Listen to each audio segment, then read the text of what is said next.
Dalam firman Tuhan dikatakan di Amsal pasal 3 ayat 5-6, firman Tuhan berkata demikian. Percayalah kepada Tuhan dengan segenap hatimu, dan janganlah bersandar kepada pengertianmu sendiri. Akuilah Tuhan dalam segala lakumu, maka Tuhan akan meluruskan jalanmu. Pengalaman hidup sebagai seorang raja, sebagai seorang yang paling berhikmat, Salomo itu menuliskan bagaimana kita bersandar kepada pikiran Tuhan, jalan Tuhan, rencana Tuhan. Saya suka membaca buku, karena dengan membeli satu buku yang mungkin dengan 150 halaman, 210 halaman, saya mendapat pengalaman dari seorang yang menulis buku. Kalau dia umurnya 65 tahun, dia tuliskan sebuah topik di buku itu. Selesai saya baca buku itu, saya mendapat pengalaman 65 tahun. Padahal saya masih muda. Saya masih umur di bawah 50 tahun. Sahabat doa yang lihat saya, ada yang kaget nih di layar. Oh, Pak Fu masih di bawah 50 ya. Baru hari ini buka rahasianya. Udah tahu kan dari kemarin. Nah, kenapa suka baca buku? Karena ketika membaca buku itu, kita mendapat pengalaman orang tersebut tentang hal itu yang dia bahas. Pikiran dia. Perjalanan hidupnya yang sekian lama, kalau dia umur 80 tahun, selesai menulis buku itu, pikiran 80 tahun yang kita dapat. Padahal umur kita belum 80. Menurut saya nggak mahal. Kalau keluar 100.000 beli sebuah buku dan dapat pengalaman 70 tahun. Nggak mahal. Saudara bayangkan. Demikian juga Salomo. Kenapa Salomo mengatakan hal ini? Salah satu hal yang saya percaya, jadi pemimpin seperti Salomo nggak mudah. Kenapa saya katakan jadi pemimpin seperti Salomo tidak mudah? Ya, Salomo sendiri mengakui. Waktu Tuhan datang kepada dia dalam penglihatan, saudara tahu Tuhan bilang, engkau minta apa? Salomo meminta sesuatu yang bisa menolong dia, memberi pertimbangan dan keputusan, karena dia memimpin bangsa, umatnya Tuhan. Salomo gak minta kekayaan, Salomo tidak minta kekuasaan. Salomo tidak berkata, Tuhan pertahankan kekuasaanku jadi raja selamanya. Tuhan, engkau memberikan aku kekayaan dalam pemerintahan, memberikan aku keamanan untuk negaraku. Enggak. Salomo minta apa, sahabat doa? Dia minta kemampuan dari Tuhan untuk mengambil keputusan dan pertimbangan yang kita kenal, di mana dia mau dituntun dengan rendah hati oleh hikmat Tuhan. Amin. Nah, jadi dari situ kita tahu sebenarnya Salomo waktu jadi raja itu bergumul. Jadi pemimpin itu nggak gampang. Saudara, karena itu Salomo minta hal demikian. Ada sebuah cerita seorang ayah dan anaknya menuju satu tempat tujuan yang harus melewati perkampungan yang ada. Mereka zaman dulu dalam perjalanan memakai kuda atau memakai keledai sebagai tunggangan.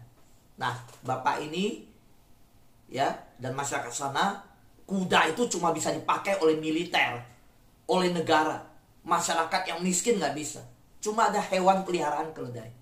Nah, dibawalah keledai ini sama anaknya.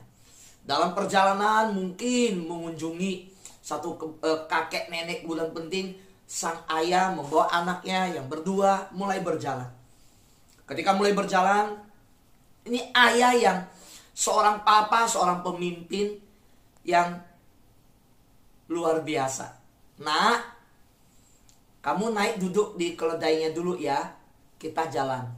Nanti kalau papa capek jalannya, kita gantian. Kamu turun, papa naik ke atas. Berjalanlah mereka. Waktu berjalan melewati sebuah perkampungan, orang lihat, wah ini ada orang asing lewat ini. Saudara, terjadilah gosip. Biasa, makin digosok makin sip katanya.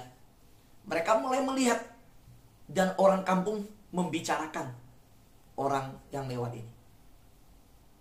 Maaf kata, mereka bilang, ini bodoh ini. Ini aduh, punya keledai lewat jadi ayah, umur udah tua, anak masih muda. Harusnya anak jalan dong. Kok anaknya duduk di atas, bapaknya jalan kaki. Ya, anak yang duduk itu nggak tahu diri. Bapaknya juga bodoh, nggak bisa salahin siapa-siapa. Ya harusnya bapak yang duduk. Kedengaran tuh sama telinga bapaknya, anaknya juga denger. Nggak enak banget rasanya. Ya udah, ketika mereka selesai melewati perkampungan itu, anaknya bilang, Papa, udah papa naik deh, saya yang jalan. Loh, papa belum capek? Nggak enak pak, diomongin orang. Ya udah, turunlah sang anak, bapaknya naik ke tunggangan keledai yang ada. Ketika melewati kampung selanjutnya, orang kampung juga jadi heboh, mulai gosip. Ini ya, bapak nggak tahu diri. Bukannya berkorban untuk anak, jadi bapak enak-enak duduk di atas.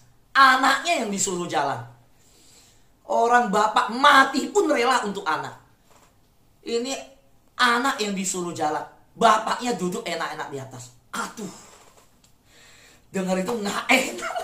Wah, dalam hati bapaknya, lu main ngomong aja nggak tahu apa yang terjadi sebelumnya.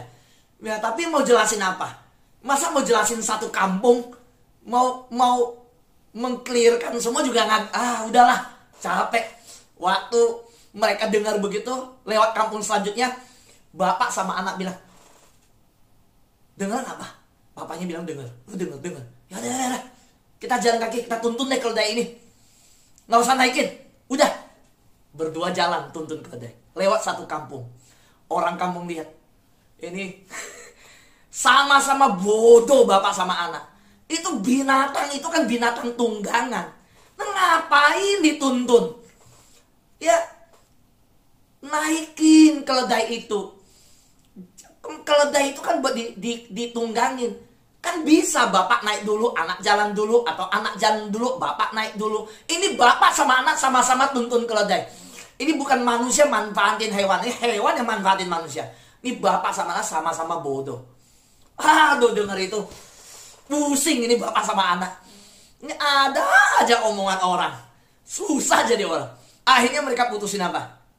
Ya udah, yuk, nak. Di depan ada kampung lagi. Lewat. Kita perjalanan masih harus lanjut. Sama-sama kita duduk aja. Sama-sama naik aja keledainya. Nah udah, sama-sama naik. Masuklah kampung itu. Seluruh kampung heboh. Bilang apa? Aduh, ini nggak tahu diri nih bapak sama anak. Nggak pernah punya peliharaan kali. Ini menyiksa binatang. Ini keledai ini. Lu tahu diri dong beban lu berapa. Kan bisa gantian naiknya. Masa bapak sama anak duduk di atas dua-duanya? Aduh, Tuhan aja sayang sama binatang. Ini manusia gak tahu diri siksa binatang. Bapak sama anak denger. Waduh, ini maunya apa? Susah jadinya. Nah, ini apa yang terjadi? Ini bapak sama anak udah mau deket perkampungannya kan. Udah mau masuk. Udah lewat 4 perkampungan, diomongin begitu terus. Ada aja diomongin. Akhirnya dia, udah deh, keledainya kita lepasin aja. Nggak usah bawa keledai. Udah deh, apa aja susah. Dia lepasin, udah, apa pakai. Masuk kampungnya. Sampai di kampung, orang kampung lihat dia pulang. Udah kenal, ini dari jauh nih. Ngomongannya apa? Ini bapak sama anak, di dunia cuma 2 orang ini. Yang paling bodoh di dia, nggak ngerti. Ini perjalanan jauh begini, kenapa jalan kaki ke sini? Harusnya bawa tunggangan. Jalan kaki jauh-jauh begini berdua. Saudara, ketika saya membaca kisah ini, saya mengingat akan Salomo, permintaannya tepat, benar. Ketika Salomo diangkat menjadi pemimpin oleh Tuhan, dipilih oleh Tuhan, dia tahu tidak mudah untuk memimpin rakyat Israel, bangsa Israel yang tegar tengkuk. Bangsa Israel yang suka memberontak. Bangsa Israel yang suka melawan. Karena itulah Yesus Kristus ketika datang ke dalam dunia, ada satu teladan yang luar biasa bagi kita. Kita berkata, dia taat sampai mati di atas kayu salib. Saudara, apakah Kristus Yesus ketika menyembuhkan orang tidak salah? Disalahkan, dia berbuat baik. Ketika di hari Sabat, Yesus menyembuhkan orang untuk taat kepada Bapa di surga. Tetapi para ahli Taurat berkata dan Farisi, engkau menyembuhkan orang di hari Sabat. Sampai Yesus menyembuhkan orang juga salah, menolong orang yang buta juga, ini semua jadi persoalan. Saudara, apa yang terjadi? Yesus cuma pilih satu hal. Dia taat sama Bapa. Itu aja fokusnya dia. Sahabat doa yang terkasih dalam Tuhan, Salomo ketika meminta bijaksana, bagaimana dituntun oleh Tuhan memimpin rakyat yang ada. Ini adalah sebuah keputusan yang begitu tepat. Karena itu ketika Salomo menuliskan hal ini, bahwa percayalah kepada Tuhan dengan segenap hatimu. Janganlah bersandar kepada pengertianmu sendiri. Akuilah Tuhan dalam segala lakumu, maka Tuhan akan meluruskan jalanmu. Saudara, seperti Bapa dan anak tadi, tidak mudah untuk menyenangkan semua orang. Dan tidak bisa kita mengharap semua juga mengerti kita. Yang kita harus lakukan adalah kita tetap fokus kepada panggilan hidup kita. Apa yang Tuhan mau dan Tuhan tuntun atas hidup kita. Saudara, area mana dalam hidup saudara yang belum saudara serahkan kepada Tuhan? Ketika Salomo yang telah dipimpin Tuhan memiliki pengalaman hidup yang begitu luar biasa, dituangkan dalam Amsal pasal 3, 5, dan 6. Percaya pada Tuhan segenap hati, seluruh hati, totalitas. Dan jangan bersandar pada pengertian sendiri. Akui Tuhan dalam segala lakumu, dia meluruskan jalanmu. Area mana dalam hidup saudara yang belum saudara serahkan kepada Tuhan? Coba kita renungkan hari ini.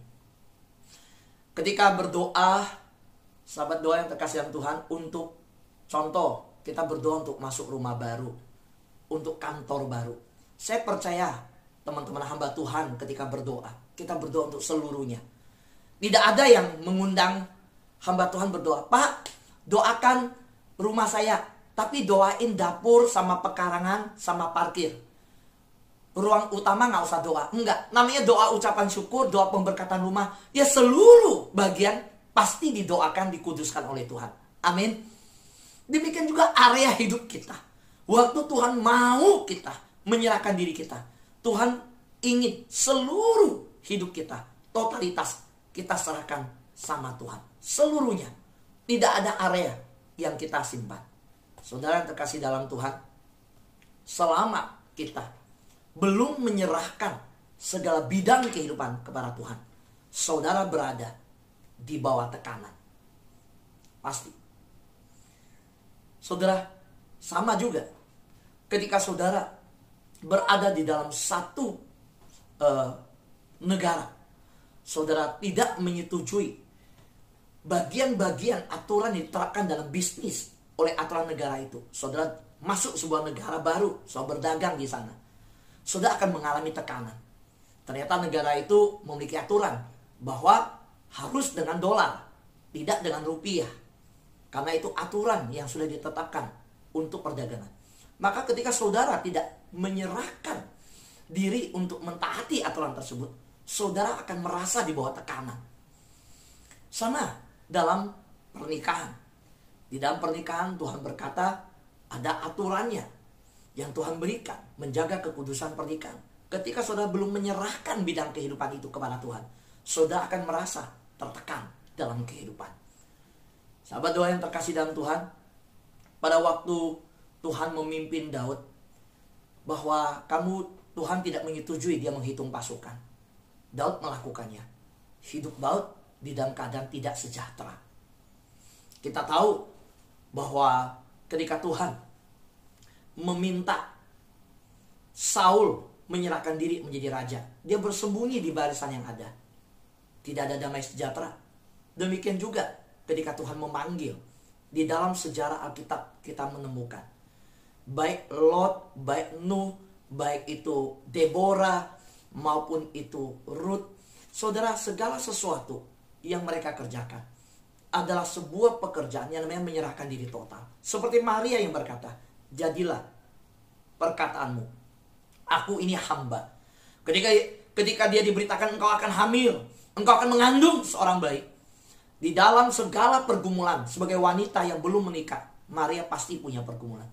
Tetapi Maria totalitas taat dan menyerahkan seluruh area hidupnya kepada Tuhan. Malaikat Gabriel yang membawa pesan bahwa Maria akan mengandung, dia taat sepenuhnya untuk menerima. Maria memang memiliki pergumulan dengan sekitar masyarakat yang mungkin akan menilai. Tetapi hubungannya dengan Tuhan beres, tidak ada tekanan. Dia tidak ada masalah. Zakaria, Elizabeth tidak hamil dalam masa tua. Ketika Zakaria memimpin sebagai imam, dia mendapatkan pernyataan Tuhan. Begitu lama dia di tempat yang Tuhan pimpinnya sebagai imam, yang memimpin pada saat itu. Saudara, dia meragukan pernyataan malaikat Tuhan. Jelas Tuhan akhirnya menyatakan, mulutnya terkunci, dia tidak bisa mengatakan apapun selama dalam perjalanan anaknya selama di perut.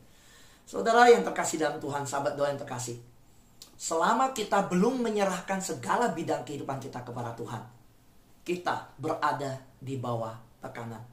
Saya juga melihat ada banyak hamba Tuhan yang melarikan diri dari panggilan.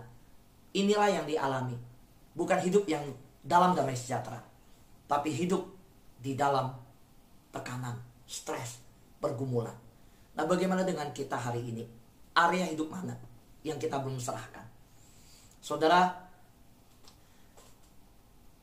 saya kasih beberapa contoh area yang kalau belum diserahkan. Kadang-kadang kita berkata seperti ini. Kalau kita belum menyerahkan kehidupan seks, mungkin orang akan berkata, saya tahu Tuhan berkata seks hanya untuk pernikahan, tetapi saya akan melakukannya dengan cara saya. Lalu dia merasa bebas, terserah saya berbuat apa aja. Saudara, itu bukan bebas. Lihatlah, orang yang demikian akan berada di bawah tekanan, stres, tantangan kehidupan. Maka tidak heran akan terjadi goncangan demi goncangan rumah tangga yang harus diurus sana sini, ribut sana sini, nggak selesai-selesai, ke pengadilan, ribut bagi anak, bagi harta, segala macam. Saudara, bukan hanya itu. Ini contoh ya, yang belum menyerahkan keuangan kepada Tuhan bisa berpikir, saya tahu Tuhan berkata bahwa saya harus memberi 10% pertama kembali kepada Tuhan, tetapi saya tidak mau memberi perpuluhan. Bisa. Ada yang juga tidak menyerahkan bidang kehidupan yang namanya mengampuni. Ya, belum menyerahkan hubungannya dengan sesama kepada Tuhan. Tuhan bilang ampuni. Dia berkata, saya tahu saya harus memaafkan, mengampuni orang yang menyakiti saya, tetapi saya tidak akan memaafkan mereka. Nah, kalau berkata demikian, kalau memutuskan demikian, inilah yang belum menyerahkan hidup akan berada di bawah tekanan. Akan berada dalam kondisi yang demikian. Saudara, area mana yang kita belum serahkan kepada Tuhan? Bisa itu area kekudusan hidup, area pernikahan, bisa area di seks, bisa area di keuangan, bisa itu area di dalam hubungan dengan sesama. Saudara, mungkin ada yang belum menyerahkan dosa-dosa rahasia kepada Tuhan, mengakuinya dengan jujur, meminta pengampunan Tuhan, menyelesaikannya. Bisa jadi itu adalah masalah luka batin, masalah kebiasaan-kebiasaan yang tidak benar di hadapan Tuhan, ataupun kegagalan hidup kita yang kita masih berjuang dan memegang dengan erat, dan kita gak percaya Tuhan sanggup mengangkat kita. Kita masih berjuang dengan pengertian kita dan dengan cara kita. Saudara, semasa kita belum serahkan semua kepada Tuhan, kita akan berada di bawah tekanan. Sedangkan Tuhan mau kita hidup dalam damai sejahtera. Tuhan bukan mau kita hidup di bawah kekhawatiran, tekanan, dan stres. Tuhan gak mau. Tetapi kalau kita gak menyerahkan, itulah yang kita alami. Sahabat doa yang terkasih dalam Tuhan, pertanyaan saya, sudahkah saudara menyerahkan hidup saudara kepada Yesus? Totalitas semuanya. Kita belajar minta, Tuhan, aku mau serahkan hidupku. Biar Tuhan Yesus yang pimpin. Biar Tuhan Yesus yang tolong. Saya ingin lihat kita, bagaimana dalam perjalanan hidup kita. Kita apakah sudah menyerahkan semuanya kepada Tuhan? Meminta kepada Yesus menolong kita, area kehidupan kita. Bisa jadi hari ini hubungan kita dengan pasangan kita sedang ada goncangan. Dan itu sudah berjalan bertahun-tahun. Bisa jadi hari-hari ini yang kita belum serahkan adalah pengampunan. Kita membereskan dengan bahkan itu saudara kandung sendiri. Dan kita masih berkata kepada Tuhan, Tuhan, saya belum sanggup menyerahkan. Saya belum mau menyerahkan pengampunan itu kepada saudara kandungku. Karena warisanku justru dimakan oleh dia. Saudara, kalau kita masih belum melakukan itu, Tuhan ingin hari ini, kita yang percaya kepada Yesus, kita benar-benar serahkan semuanya. Biar Tuhan tolong kita. Tuhanlah yang akan bertindak. Tuhan yang akan menjadi pembela. Tuhan adalah hakim yang paling adil. Percayakan semua sama Tuhan. Jangan kita mengambil penghakiman Tuhan lalu menjadi hakim dan berusaha untuk menghukum. Enggak. Percayalah. Jalanin firman Tuhan. Taat sepenuhnya. Soalnya mungkin berkata, rumahku diambil orang. Tanahku digeser oleh orang. Tanah pertanianku. Tuhan berkata, enggak. Kalau sampai orang tersebut bisa mengurus dan membuat surat palsu dan kamu kalah, Tuhan berkata, enggak usah takut. Manusia bisa pakai uang, pakai jalan, merebut segala macam.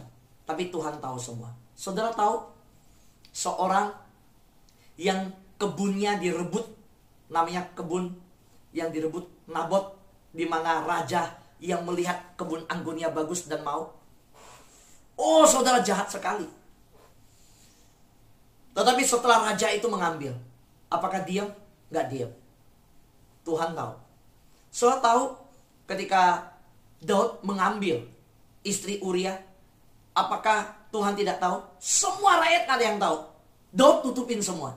Tetapi Nabi Nathan datang dan berkata, Raja, woi, sahabat lama datang nih. Gimana kabarnya? Dikunjungin seorang nabi. Bayangkan. Gimana kabar? Oh, Nathan bilang, ya, gimana kamu lihat negeriku gak? Yang luas, yang indah, yang ini. Nathan bilang, ya saya lihat. Ya, wah, ngobrol ya, akrab ya. Ya, lihat. Gimana? Ada masalah apa hari ini? Kok tumben-tumben datang? Terus Nathan bilang, iya, saya lihat itu. Ini ada sebuah keluarga kaya. Ya, kaya. Dia ada dikunjungin tamu. Dia mau menjamu tamunya makan. Dia mau potong domba. Weh. Nah, dia bukan ngambil dombanya. Dia ambil domba tetangganya. Tetangga ini cuma punya 1 ekor domba. Itu domba kesayangan. Itu harta bendanya. Itu tidur pun dia bawa ke tempat tidur. Itu duduk di pangkuannya. Nabi Nathan berkata kepada Daud, tetapi tahukah tuanku Daud, tuanku raja, orang kaya ini ambil 1 ekor ini, diambil, dipotong, dikasih dalam perjamuan untuk orang. Habislah orang miskin ini. Dia cuma punya 1 ekornya. Daud berkata, itu terjadi di mana? Di negerimu, Tuan. Waduh, Daud punya jabatan, Daud raja, Daud punya kekuasaan. So bayangkan hari ini presiden betapa berkuasanya kan? Apalagi zaman dulu, raja, sistem kerajaan. Raja gak bisa dilawan. Raja bilang penggal. Raja bilang masuk penjara. Gak ada proses pengadilan. Tanya enggak. Langsung Daud naik hitam dan marah. Siapa orangnya? Terjadi di negeri ini. Tangkap dia. Wah, langsung Daud. Nadanya mungkin asli naik ya. Marah. Siapa orang? Tangkap. Potong langsung. Langsung Nathan berkata, kamu orangnya. Buk, Daud. Syok langsung. Saudara, ketika saya membaca hal itu, waktu Nathan berkata, kamu orangnya. Satu hal hari ini, mari kita pegang. Tuhan tahu apa yang terjadi atas hidup kita. Gak usah takut.